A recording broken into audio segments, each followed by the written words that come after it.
gotta search every in-house and out-house, every dog house and cat house, every stripper house and hoe house, every drug dealer's house and crackhead's house.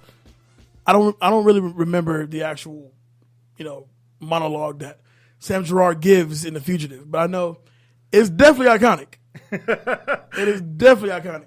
Welcome back to Back to the Classics, the cinematic movie podcast that takes you back to the iconic films of 20 years ago, right here on iHeartRadio.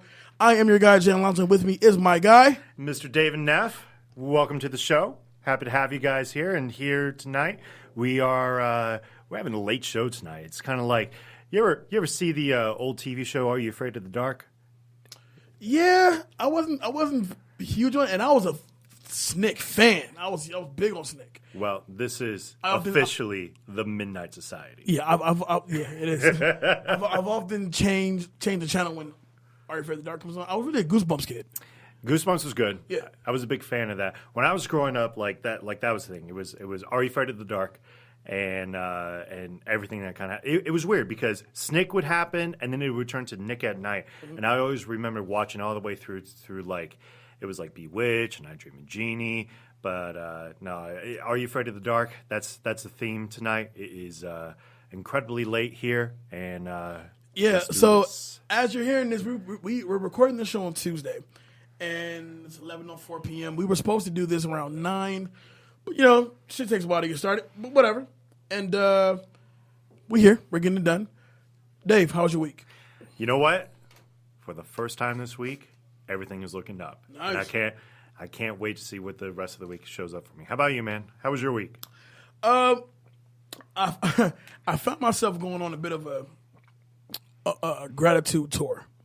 Gratitude tour? Yeah, it was weird because, I have a daughter. Right. 11-year-old girl. Shout out to my baby Naya. But she's going back to her mom. Right. In July. Right. So, and I've had her full time about just shy of 5 years. Right. So, around that time we were able to build a bond, and I'm used to coming home and the kids there, or she'll call me for whatever random reason, and so I knew that she wasn't too far away. So when we made the official decision to have her go back to her mom, I was sad about it, and I know I'm going to be really fucked up when she actually leaves. Right. But it was more so like, all right, so I'm more so gracious enough. I'm more so gracious that I was able to have the opportunity to raise my kid from being a little kid to a preteen shit. Yeah, of course. I mean, you got to cherish those moments. Yeah, absolutely. So when it comes, when it comes to my gratitude tour, if you will, it was just, I took a moment to really think about a lot of people who have helped me out in the past when I was dead broke, had no job, didn't have a podcast. I was just trying to just find my way in the world. And I was like, I started calling people. I went and saw my best friend Corey from Over the Top LV. Shout out to them. Went and saw him, and we sat there, we fucking laughed for like hours, bro, just reminiscing on when we were kids. And I mentioned him because he's now engaged to be married, and it's an eye opener because when you realize you have people in your corner, on your side, at least trying to make sure you are at least head above water. Right. And I feel like there's so much going on to where like people don't really take the time to really realize and be gracious to the people who at least try to get you to a sane place. Make sure you didn't go too far off the deep end. I'm not saying I was dark or anything, but it was definitely a time when I didn't have a lot going on. You know what I'm saying? And I still had to raise this kid. So, it was a gratitude tour. Me and my dad had a cool little text conversation the other day, going back and forth, and it was cool. It definitely puts puts my heart in a good place, puts my soul in a good place. You know what I'm saying? So with that being said, I am definitely grateful for our cinefolks who tune in every week to watch this show, to listen to this show, and I'm grateful for my brand new co-host, the uber fucking cool David Neff.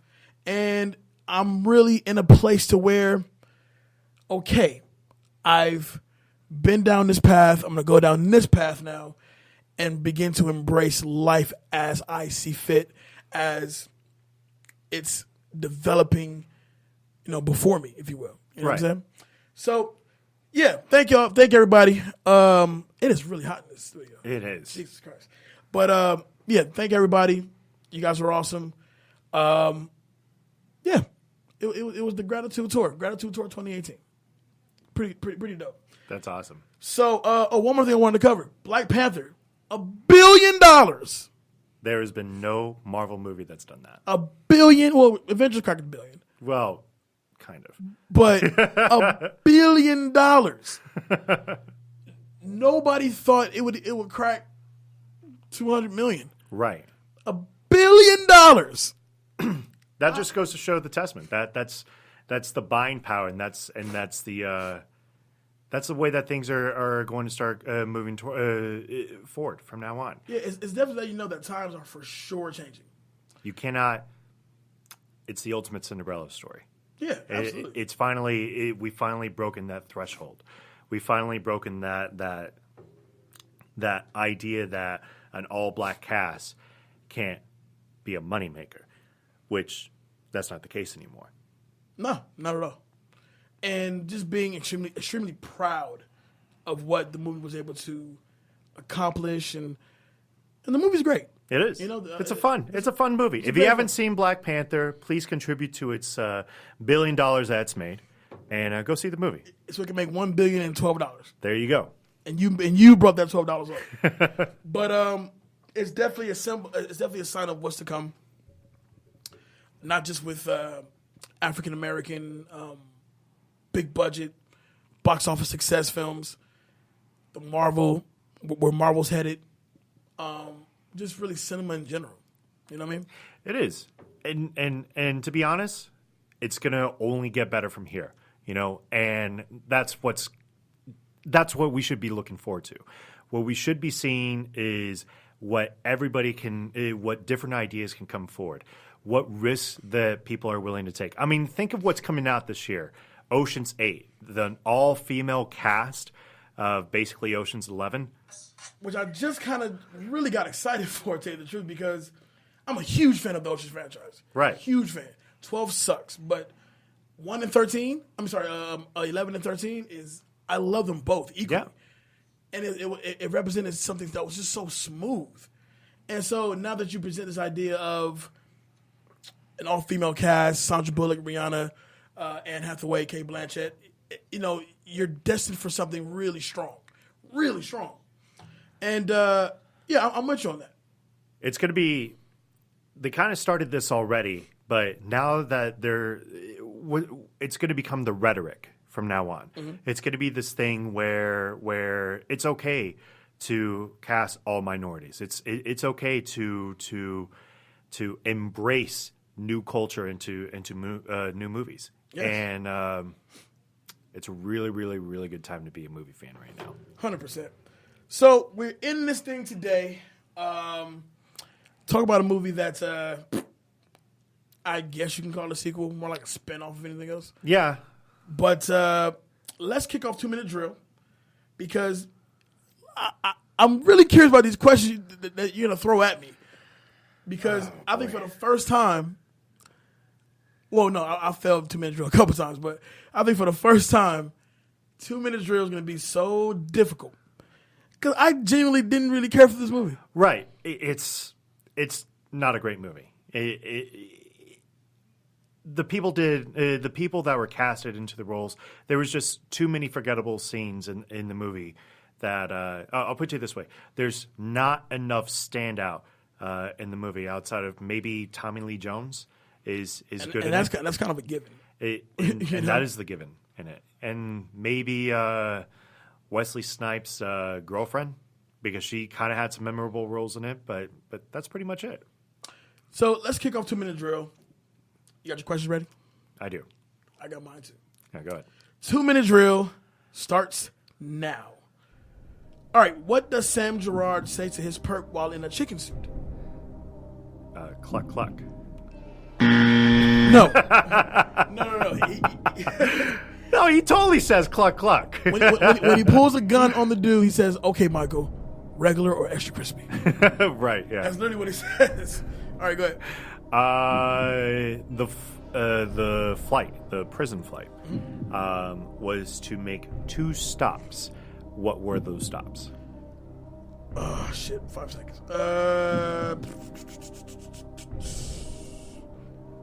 That's a really good question. And I'm going to go ahead and earn myself. Memphis and LaGuardia. LaGuardia. I was thinking Chicago, which is that's LaGuardia, right? No, LaGuardia is New York. Yeah, New York. New York. Sorry. I was thinking Chicago, and I was thinking because he was caught in Chicago. Right. There we go. Gotcha. Okay, here we go. Who was originally supposed to play Mark Sheridan? Oh man. 5 seconds. You got me. 3, 2, 1. David Allen Greer. Oh. Samuel L. Jackson. I could see that. Yeah, totally. Especially when you think of a movie that comes out later this year. You can totally see it. Negotiator. Yeah. We have 33 seconds. All right. What was the gun that Gerard stated to Robert Downey Jr. to use instead of what he is actually using? 5 seconds. Snub nose? 3, 2, 1. It's a Glock. Just a standard Glock. Okay. Because you could shoot it underwater, you could shoot it through sand. All right. Well, talk about not memorable at all. Exactly. For the life of me, I thought it was a snub nose. 38. For the life of me, I thought it was. But if you don't know what movie we are talking about, we are taking it back to U.S. Marshals, the unofficial yet totally official sequel spinoff. So prequel-ish, whatever. It's definitely a sequel.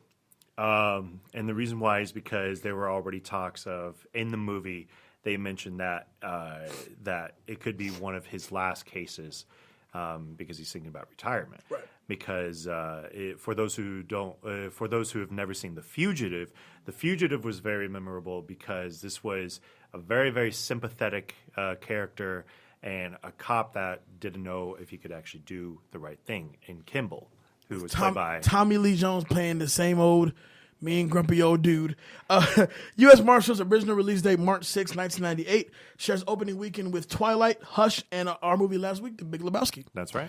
The production budget was $45 million with a box office total of $102.4 million. 26% on Rotten Tomatoes. Very fair. Yes, very. Actually quite generous. Very generous. So going back to what you were saying about the sequel to The Fugitive. Okay, go ahead. So The Fugitive came out 1991, 1992. And the big selling point with it was during this time, Harrison Ford was kind of in this weird stage in his career where he was doing the Patriot games and he would eventually do Clear and Present Danger. And what wound up happening was he was selected for this role, and he was supposed to kind of play this. Harrison Ford throughout his entire career had been known for these tough characters. You had Han Solo, you had Indiana Jones. So for him to kind of play this doctor that was literally in the wrong place at the wrong time, it made a very interesting story. What was a very interesting concept of it was Tommy Lee Jones was a character, Gerard. His entire point was he wanted to catch the bad guy, and he thought everything was black and white. Well, that completely changed with The Fugitive. So it takes that same feeling that wants to create, and instead it pushes forward into a narrative of having Wesley Snipes play a character. And one of the toughest things that that the movie had to sell was how can they make Wesley Snipes' character sympathetic while also showing that he knows exactly what he's doing. Right. And in that sense, this movie failed because how easy was it to really root for Wesley Snipes' character throughout the thing? You didn't even know if you didn't know he did it or did not do it until one very, very, very particular scene and kind of the big reveal happens, and then it goes into the following action of the movie. Very true. Now, I'm going to do a side note. This movie has shitty promotion. Yes. I remember when I saw the first commercial for U.S. I'm sorry, no, not the commercial. The first theatrical poster for U.S. Marshals.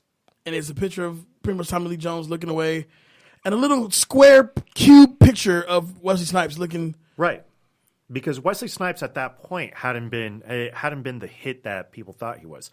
I mean, at that point, his most memorable role, while absolutely amazing, if you've, again, never seen this movie, was Nino Brown, New Jack City. Well, also, let's not forget Passenger 57 was out. Money Train was already out. But it wasn't, Tu Wong Fu was already out. But, well, okay.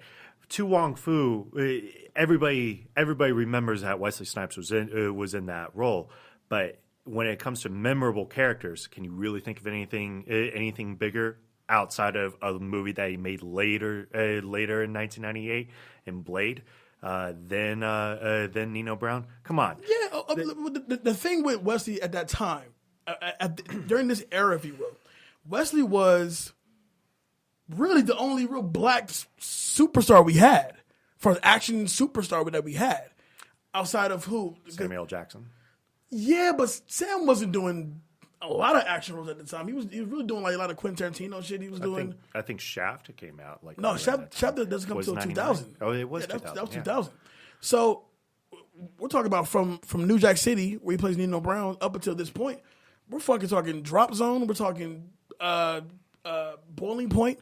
We're talking King of New York. We're talking Major League. Right. He's been around. Major League's a good example because Major League is one of those. I always felt like in the 1990s, if you really wanted to find your Demolition Man, come on, man.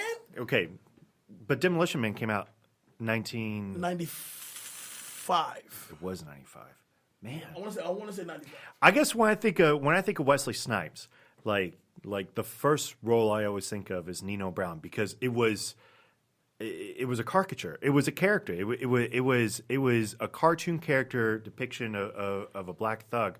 But man, you could not forget his lines. When the date broke up with him and he was all like, "Cancel this bitch. I'll buy me a new one." If I was you, I'd be worried about the pimples on the booty. New Jack City was a movie that should have gotten some sort of Oscar consideration. Yeah, it's a fantastic movie. It is, and it's indebted in pop culture so deeply.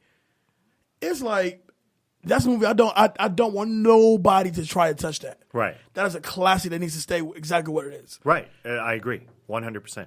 I remember there was an interview with Jamie Foxx a couple of years back. This is back during the Leno and Letterman days, where he was doing his own impression of New Jack City, and it was amazing. It was phenomenal. But I kept thinking in the back of my mind, I really, really, really hope that this doesn't turn into anything other than this. Like, I don't mind if he plays another character that has a similar role like Nino Brown is, but Nino Brown is Wesley Snipes, just like Wesley Snipes is Nino Brown. Which is why I'm really curious about this upcoming Scarface reboot right. with now the Fuqua's back on board. Right. I am torn between either seeing, the new Montana, if you will, be either of Latin descent or be black.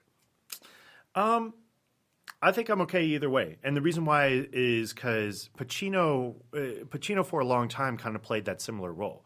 Not only was he an Italian gangster in The Godfather, Godfather 2, and Godfather 3, clearly one of the best, if not the best movie of all time. But when Scarface came out and he had to play a Cuban gangster, he was able to do that very, very easily. And even the underrated Carlito's Way, it was something that he was kind of pigeonholed to do so. So I think it's okay to throw a new spin into it, as long as the narrative is still pushed differently, where you have the gangster that basically started from nothing and literally went to the top and then lost it all towards the end. Right. So this movie starts with basically the plot itself kind of playing out with the agents from the Diplomatic Security Service. What's that? I have no idea. I never even Is that the DEA? Is that supposed to be what that is? It's the DSS. It's the DEA. It sounds like a delivery service. That gets you right on time. But they exchanged a briefcase between these two guys, and then one man kills them both. I guess we're led to believe this is what Wesley is charged with. Wesley wasn't charged at the time. They found Wesley Snipes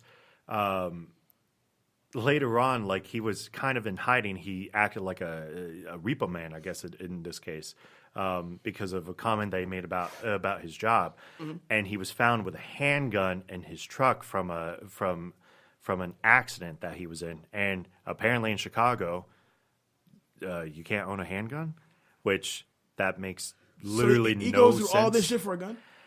That's literally how he's caught. He's not even caught. He's not even caught for what the plot was driven to be. He was caught because he was carrying a handgun, and then they started tying him to other stuff, and they said, "There's a warrant for your arrest, and you're this person, and yada yada yada," and because it kept going on and on and on and on and on, and it was kind of bullshit. Quick 2-minute drill question. We're not on no more. Okay, so we know his name at first, but then he has a different name when we find out. What's his fake name? What's his real name? Do you want the first name as well? Yeah. God, first name I think was it was Michael or Marlon or something like that. It started with an M. It's actually Mark. Mark. Yeah. Okay, right, Mark. That's how you know the movie's not memorable like, at all. It's like Mark Barron or Barton, and then it's Mark Sheridan. His original name, correction, his fake name, his tow truck name, is Mark Warren. Warren. See, but then we found out his real name is actually Mark Roberts. But then it was Mark Sheridan. Then it becomes Mark Sheridan. Right? So it's like a three part like fake out there. So he's wanted for a double homicide. That's what we find out. Right.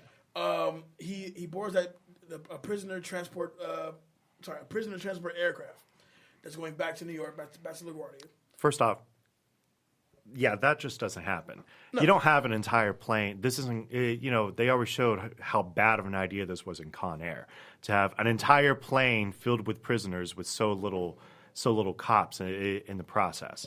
It was it was ridiculous to think about that everything was going to go through okay with it.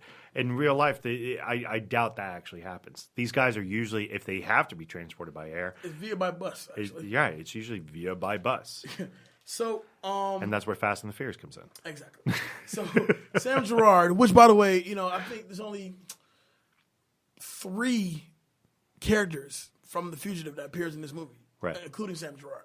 Right. Of course, Joey Pants is back in it. Sure. And I feel like every movie is just that much better. Right. We throw Joey Pants in there. I hope to God he comes back for Bad Boys 3. He has to. But we know that Sam Gerard, he's escorting a whole other prisoner. A Chinese prisoner. He has a zip gun, tries to kill Mark Roberts. So what is a zip gun? I wish I knew. I have no idea. Something he probably made in a cell somewhere. But yeah, How was it shown in the movie? Do you remember? I think it's like tucked in his jumpsuit some kind of way. So a zip gun in this case is a one-shot gun that is able to discharge a bullet, apparently.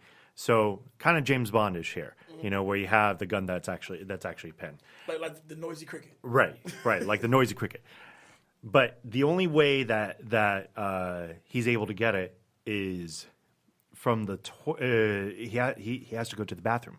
So this Chinese prisoner has to go to the bathroom, and they take out he takes the toilet paper, and the toilet paper roll holder inside of it is this pin, this zip gun. So apparently it was planted in there, and that's when he proceeds to try to get a showdown with Gerard, or not with Gerard, but with Sheridan at this point.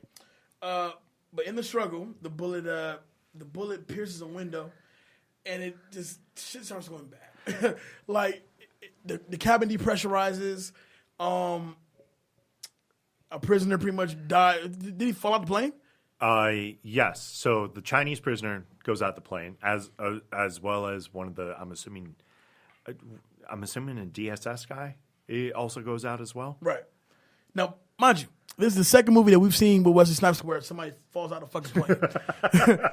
Because Drop Zone is probably one of the most eerie plane issues in a movie I've ever seen. Like, and on top of that, when his brother, played by Michael Jamal Warner, when he's, oh God, that scene just sucks so bad. Oh man. But the plane makes the emergency crash. I believe it lands in Illinois. Yeah. And basically, he's now the fugitive. He's on the run. Which actually now I'm really curious about that because okay, this is now nerd talk for you guys. All right. The Chinese prisoner was initially denied to go to the bathroom, and the reason why is because there's 20 minutes left before they land. Okay, so 20 minutes left before they land. Does Illinois and they were supposed to land in Memphis? Does Illinois border Memphis? Are they even close? I mean, if you think if a plane is going 400 miles an hour, right? That they're probably less than 150 miles out. Does Illinois border Memphis? And I mean, were they really that close to getting there, or were they possibly like Missouri? Because there's a line later on in the movie about getting to the closest big city, which was at the time St. Louis. So I don't know where they landed. I don't think they know where they landed, and this is really a testament to 90s movies because back in those days, it seems like actual geographical. Nobody cared about geology. No, geology. Geology was really and geography. And it was countless movies shot in L.A. to where this character's driving down Wilshire Boulevard, and all of a sudden he's on like fucking Coldwater Canyon, which is like that's not possible. It's like at least a 20-minute between the two. But back in these days, the geography just didn't really make much sense. Right. But so Sheridan flees to New York City. He got some money, weapons, fake ID, and now we have Tommy Lee Jones and the crew on his ass. Right. And there's so many. It's funny because they're introduced to a new character at this point. And it's played by Robert Downey Jr. And this is, by the way, Robert Downey in 1990s in the middle of his coke run. In the middle of his coke run. Yeah.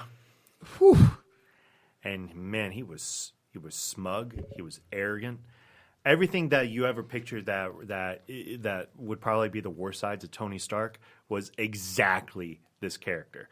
There was something always a little bit off about him. Gerard just wasn't really trusting of him. And so one of the things I had him do is, in this case, Robert Downey Jr. is talking on the phone, and he's discussing the case, and Tommy Lee Jones arrests him on the spot for obstructing against a federal investigation. But then he states to him, "You can get out of those cuffs. Get out of those cuffs."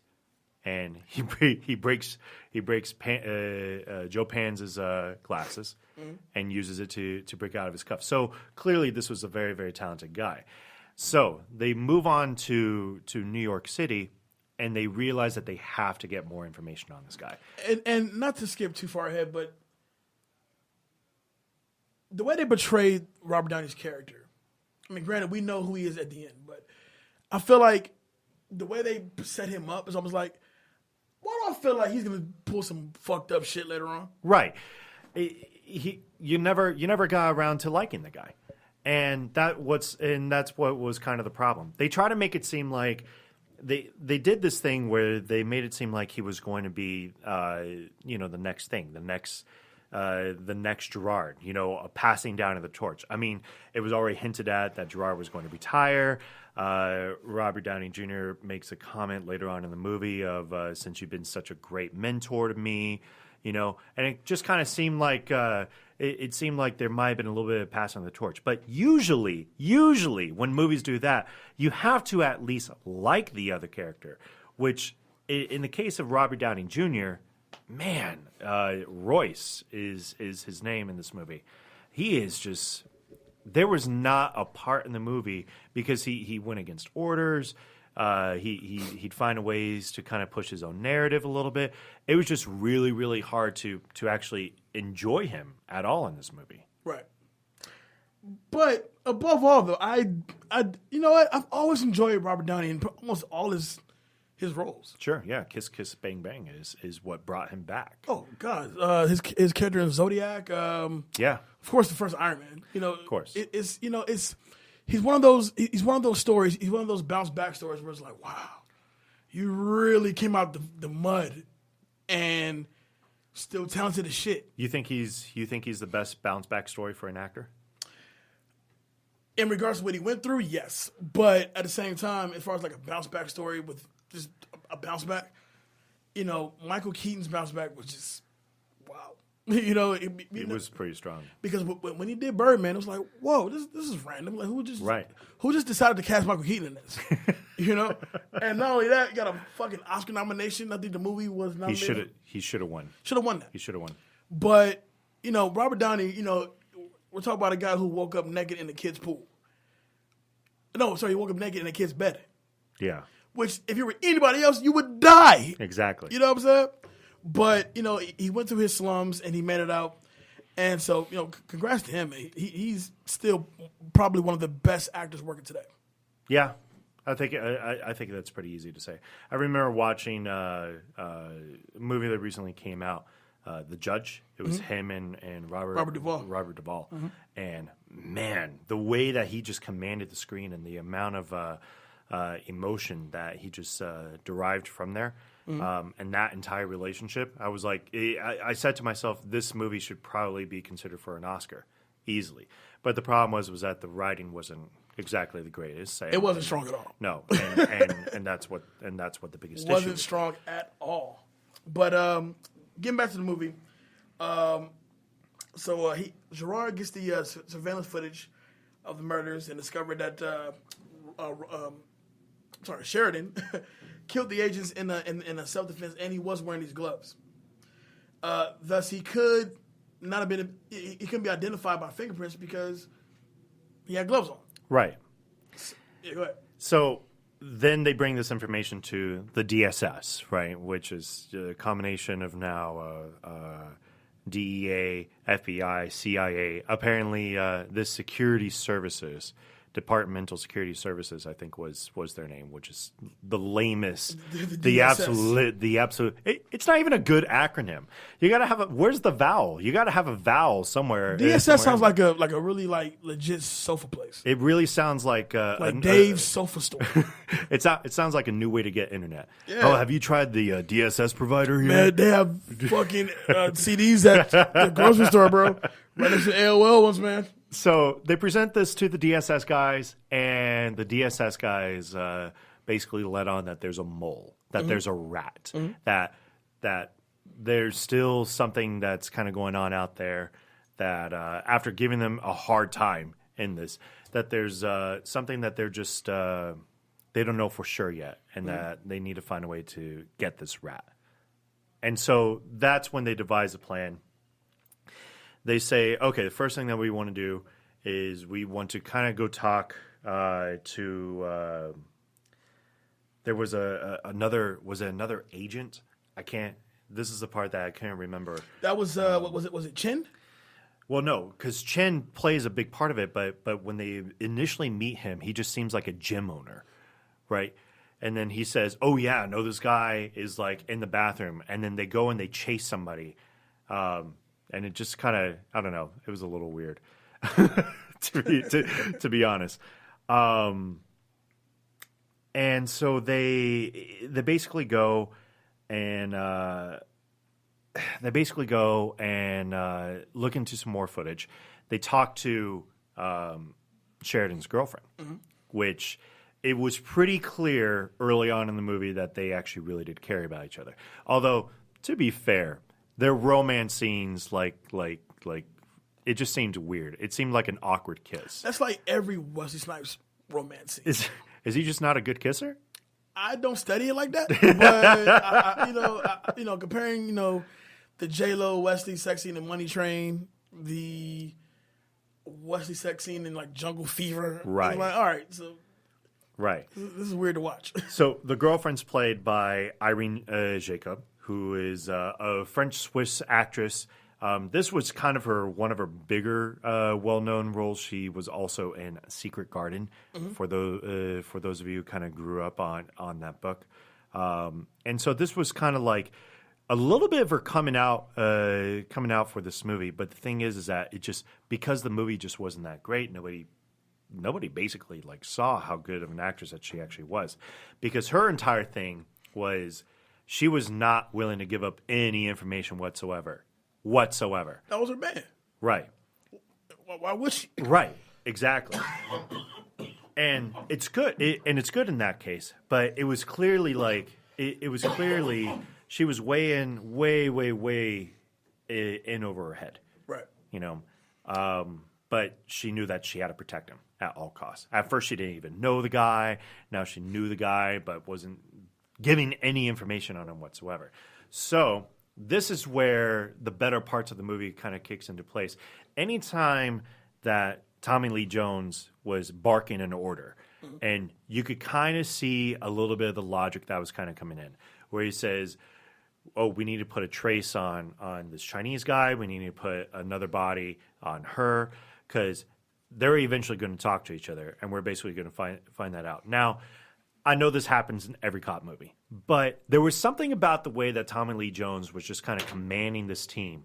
Don't you think? Like just in the way that's Tommy Lee Jones. Period. To tell you the truth, because we can think of countless films where he's played the Men in Black, Double Jeopardy. Right. I mean, he's played the sergeant, the lieutenant, whatever character numerous times and quite well at that. So, I do want to skip to this one particular scene, and it's basically going toward the end. But there's a struggle, and during the struggle, I want to say it is Royce, Robert Downey, and he links up with Sheridan, holds him at gunpoint. So before Royce can actually kill Sheridan, Newman walks in. Newman's played by oh my God, who plays Newman? Jesus Christ, I'm completely drawing a blank. Newman? It's Tom Wood. Tom Wood. There we go. Yeah, Tom Wood. And so, Newman walks in, or pretty much intervenes, if you will, and Royce just shoots him. It was, and basically letting you know, all right, you're officially like a piece of shit. Right. We now know for a fact you are a piece of shit. Right. It was leading up to that scene. It was very interesting because you're starting to put all the pieces together, and you're trying to figure out exactly what's going to happen. Because Wesley Snipes winds up catching one of the senior guys at the cemetery that's like dropping off a bag and whatnot, and Wesley Snipes was basically looking like he was in a sense going to turn this guy in, but it wasn't really clear what his motives were. Now that was totally distracted from Chin, who winds up becoming a shooter in it and winds up killing that guy. And then Wesley Snipes is in this huge chase scene, realizing that his life is in danger, takes his girl, and they try to get away. But in the process of this long chase scene, it winds up only being Royce and Gerard that kind of leads this initial charge to get him. Newman, who because as Gerard abandons his team, he does. He's like, all right, I'm going with him. Da, da, da, da. But he definitely feels Royce is up to some shit. Of course, right. But Newman played a really, really strong part in this movie as well. Tom Wood did very well in basically showing that if there was a true protege to that team, if it was actually going to move forward, it was probably going to be Tom Wood's character. I mean, he was already there in The Fugitive, so he comes in and he gets shot and he gets killed. Then what winds up happening is Robert Downey stays behind because at this point Gerard walks in and Royce is able to play it cool. Then they go upstairs onto the roof, and Wesley Snipes' character is trying to think of a way to escape. And this was a little fantastical, but it was definitely a fun scene. He basically goes and takes a crane cable and Tarzans himself onto the roof of a train station where a passing train is getting by, and he's able to jump onto it. That's where I think a good $10 million portion of the budget kind of went into this film. I feel like. Listen, man, he played Blade. No, he was totally good. Blade. Yeah, he's good at that. He was. But picking up off the train thing, so he does this ninja glide on over to the train, and it's basically it's a fight. Gerard pretty much fights Sheridan, damn near kills him actually. Yeah, like practically kills him. Yeah, and he lets his guard down, enabling Sheridan to kind of get back, and then Royce unloads the Glock. Yeah, at Sheridan. Yeah, and was a terrible shot. Horrible shot. I think he hit in the shoulder. He hit right. It was like right in the ribs. Well, okay, it looked like in the shoulders, but then when they were patching him up, it was in the ribs. Another goof in my eyes. So they take him to custody. They're at the hospital, and then Gerard recognizes the gun that killed Newman as the old firearm for Royce. Right, because there was a line earlier in the film of basically saying you should use a Glock, because a Glock, instead of this fancy nickel-based bullshit of a gun. Now, this is what pisses me off. Okay, this always happens in these 90s action. It doesn't quite matter, so I'm going to say it anyway. The fucking bad guy, of course, always reveals his plan at the end. Well, you have to monologue. You have to. But it's not like we didn't know. Right. I think it's more so about the drive to kill Sheridan. You know what I mean? Because when he does show up, he comes back to the hospital to kill him, admits to being the mole, and he killed Newman on top of that. Right. And then, he tries to kill Gerard, but then, of course, Gerard, kills him first. Gets the drop on him, basically. Yeah, of course. So, I just hate when the bad guys reveal their plan. Have you ever heard of, this is going to get slightly off topic, but have you ever heard of a list called If I Were Ever the Evil Overlord? No. Essentially what it is that it's this for those of you who do know it was this thing that was made back in the middle to late 90s of a list, and literally you could print out this list. It was somewhere in the ballpark range of like 50 to 60 pages of like certain rules that evil overlords will always do. And one of the biggest rules, and it was such a major problem in the 90s, was monologuing. That's where the bad guy thinks he's got the kill shot. He thinks he's won. And he goes in and basically explains his master plan, only for it to literally file and burn up in his face in this case. And that's exactly what Robert Downey Jr. did here, And you're right, it's weak writing. At this point, it's so cliched. It's gross. But the good thing about it is that you'll still see it in like movies nowadays. But now it's just a joke, like in the original Incredibles. In The Incredibles... can't wait for Incredibles 2. Oh, can't wait either. In The Incredibles, there was an entire thing where he starts monologuing. The bad guy starts monologuing again, and they look like they got the drop on him. But then he stops and he's like, "Oh my God, you caught me monologuing," All right, so at this point, Sheridan is exonerated. He's free. It's all good. Which, I got to be honest, this is one thing that I had a problem with this movie. Talk to me. All right. He's taken into jail, or he's not taken into jail. He's exonerated for all charges. He has still shot at the cops here. He has still... instead of actually, his whole thing is, I can't get caught. So he's doing everything possible to avoid. But then, wouldn't you consider that self-defense if he's found innocent regardless? I'm not sure. Because really, the law. Okay, so I look at it he did shoot back at the cops. Yeah, very true. However, I guess if you look at it from, an overall perspective, the cops are pursuing him thinking he's a suspect, thinking he's a fugitive. Well, hold on, because if you remember, he actually shot Gerard. Mm-hmm. He put a bullet in it. He put a bullet in his chest, and he was aiming for the vest because you come to find out he was a decorated former military veteran and whatnot, and he could basically do this stuff because, he just can. But that's what I mean. Like, he still shot a cop, technically. Like, he should have probably gotten a form of prison time. He should have at least spent 6 months. You can't ever carry a firearm ever again. We're glad that you've been exonerated in this case. And that was the biggest problem with it. That's where, in my eyes, the difference between The Fugitive and this movie was. In The Fugitive, Kimball was a very sympathetic character. Right.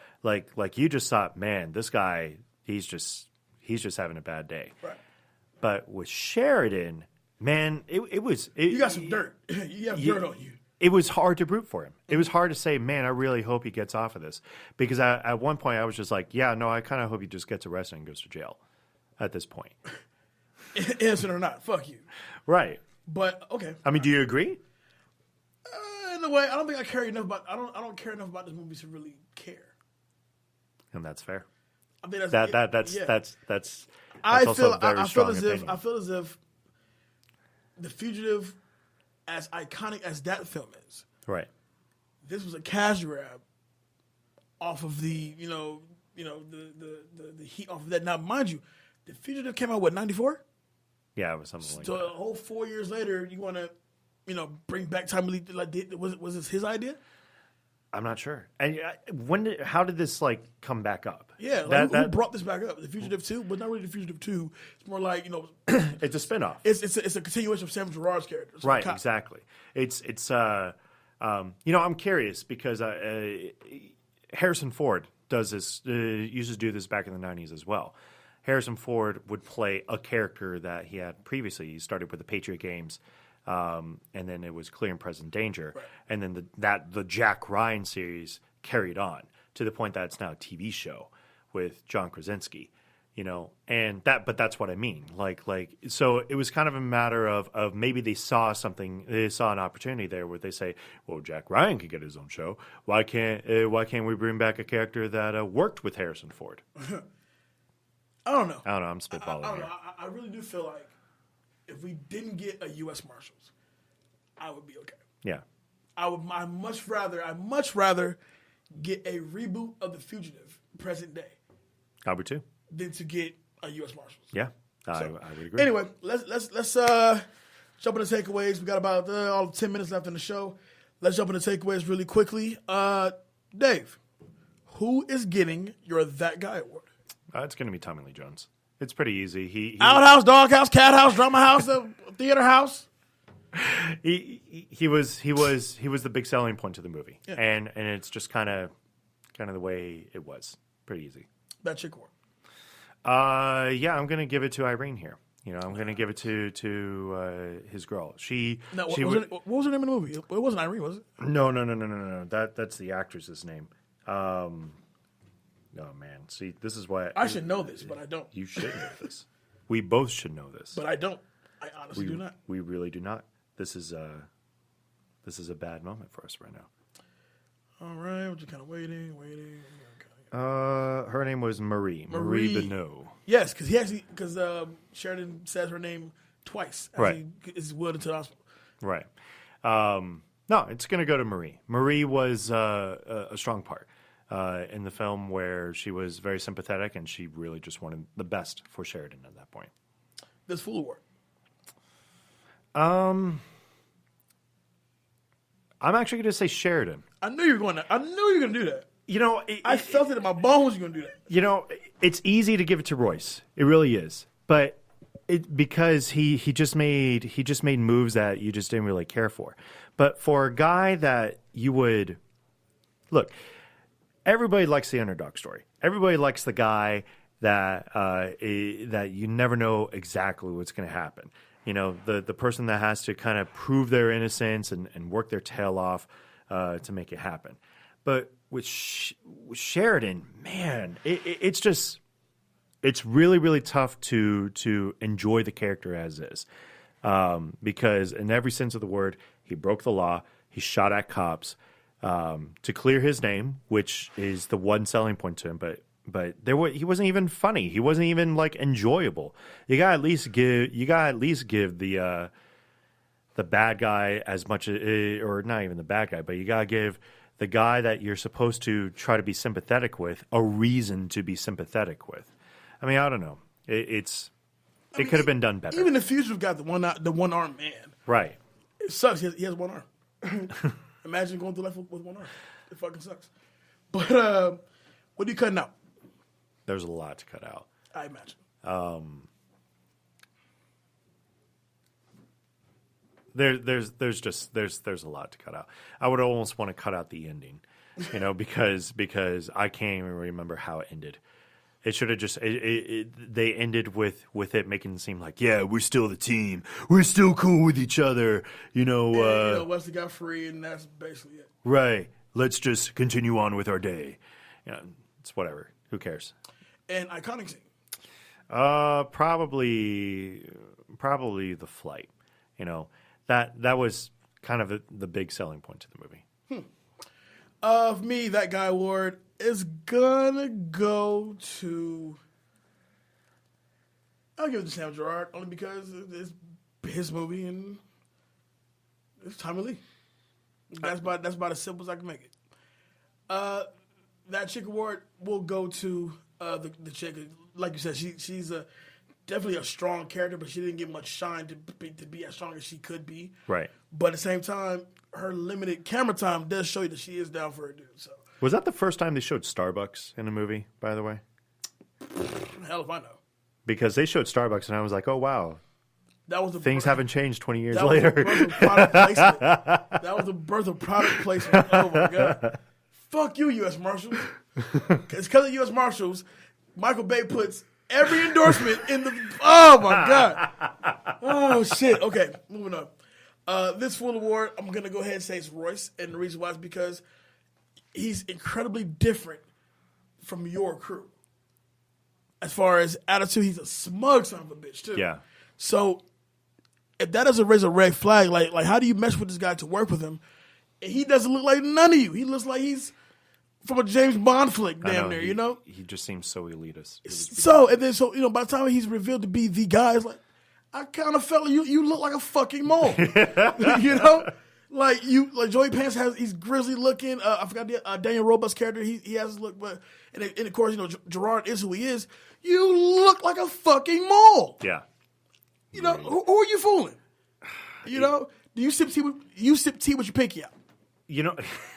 That's what you do. What he does is he doesn't get manicures. He does his own manicures. He does his own weekly. Because when you're a mole and you're hiding, you gotta look as elitist as you can because you're the mole. I need the mystery, man. I don't know. Anyway, so cut that out. I would say the whole fucking movie, but I feel like that's kind of not fair, so I'm not gonna say that. But cut that out. I'm gonna go with you with the ending of the movie, primarily the actual reveal of the mole. Right. Because once again, you see it coming, like, just fucking say it already, goddamn it. Right. Like, and it just, you boil that down to the writing. You need to make this character really make us wonder there's something off about him, but I can't really say if he's mole or not, or whatever the issue plays itself to be. But it's when you put this dude who looks nothing like you and the rest of the crew, but you expect to work with this guy, and I guess that's the point of the story. But a guy that he looks so twisted and other shit's going on. You can see it a mile away. It's like those old bank robbery stories where they go and there's always like, you have the crew, you have the 3 guys that are usually like really close together, or 5 guys that are really close together. And then they always have that 6-guy wild card that's in there. And he's the one that's driving the fucking van, and he doesn't know how to drive. He sits alone in the corner, sometimes talks to himself. Right. Fucking, he's looking at, he doesn't smile. Like, he's up to some shit. Yeah. That's all I'm saying. Iconic scene, I don't have one. That's fair. The first time on the history of this show, I don't have one. And we've covered some shit. We're We're breaking ground here. We've covered breaking some thresholds. Shit, but I don't have one. Like, this movie's easily forgettable. 26% seems fair. And, yeah, that's where we'll leave that. Quick hits. Get to this thing one time. The pilot of the 727 is played by Steve King, a real-life pilot. Cool. Awesome. Cool story, bro. Yep. Who's Steve King? I don't know. He's a real pilot. Joey Pants said of the location filming, when the studio sends you a basket of mosquito repellent, you know you're in a tough one. Louisiana, Memphis, Kentucky. Yeah. And I believe it because I did a short film in Malibu. It wasn't like the Malibu that you know Malibu for. This is like the woods. And it's like, I didn't even know this type of shit existed, and we need repellent out there too. Toward the end of the movie, Gerard and Royce follow Sheridan to the Bayonne docks in New Jersey. Afterwards, they're in an unnamed hospital. However, the police officer outside Sheridan's room is wearing an actual Bayonne Police Department patch on his shoulder. Once again, yeah. It's like Jaws 4. Jaws 4, Michael Caine falls into the water. Next scene, he's completely dry. Why not? Right? Why not? To shoot the escape scene, the plane was submerged in a tank that holds 400,000 gallons of water. Oh, okay. That's cool. Dope. And to film shots of the plane landing, a 1,000-pound model airplane was built by a 75-man special effects crew, along with a 1,200-foot runway. You know, again, and yay, congratulations. You guys did a great job on making a model. Fucking movie still sucked, though. But, come on, seriously. But give me a break. You're telling me that plane is going to take basically 5 minutes to land on a 20-mile stretch of road or whatever it was before it finally like goes off. Look, I'm okay with them like losing the wings from like the telephone pole. But no, the movie's garbage. It really is. Well, that's it. That's U.S. Marshals. Happy 20th anniversary. That's petty. Oh no, that's really petty. But U.S. Marshals, a movie I probably will never watch again. But at the same time, it's a movie that you remember when it came. It came and it went. Yeah, it was in and out as soon as possible. So, David Neff, where can people find you? For now, you can find me on the Back to the Classics podcast, where I'm here with my co-host Jay Sampson here. I'm very, very, very pleased to be here. Don't throw out my government name. No government names? Don't know me like Jay Alonzo. And you can also find me at drafttech.com. Starter free agency is in a couple days. It has been absolutely insane. Big news. Case Keenum goes to the Denver Broncos. Absolutely insane. Things are going down. It's going to be amazing. And draft happens April 26th through 28th, where I will be busting my tail off during that time. Isn't it April 26th? April 26th. April 26th through 28th. I'll be busting my tail off writing about the New England Patriots at that time. And yay. Yay for Neff. You can find me on all the social media simply at I am Jay Alonzo. Do that again. You can find me on all the social media simply at I am Jay Alonzo. That's Facebook, Snapchat, Instagram, Twitter. You talk to me and I'll talk back. Of course, the Back to the Classics Instagram page is up. Follow us at BTTC Podcast. Let me see what else we got. Oh, yeah, BeatNetworkOnline.com. You get links to all your favorite podcasts on Beat Network. Shout out to the ladies of Like Water for Chocolate, Pillow Talk, and, of course, my brothers, Los and Kev over at The Noise, and, of course, Funmi and B over at Reality TV. Great show. Love you guys. Once again, I'm on my gratitude tour, so I'm very gracious and happy for the crew that we have assembled here at Beat Network. We're only going to go to the top from here, people. Just go along with us for the ride. With that being said, of course. Thank you, Dave. Give me that. Okay, so one more plug for y'all. If you are in the Las Vegas area, come out to Beat Network. Here we go. This is a terrible plug. Beat Network is going to be at Vice this year. Live performances by Zach Gray and Chris Cash Vegas. At midnight, special live set by guitarist at DM3GT. But above all, the Beat Network will be in the building. Myself, Los, Dave is going to be there. I think Kev is going. Like, we're really going to represent the squad at the Vice event. I didn't even get the date. It's March 16th. March 16th. Come out. Come hang with us. We love to have you. It's this Saturday. Should be March 16th. Yeah, it's March 16th. I believe it's March 16th. Yeah, it's March 16th. Come on, hang out with us, man. At the Vice event, Beating Network will be in the building. Besides that, we're out of here. See you next week. Best of classes, y'all. Peace.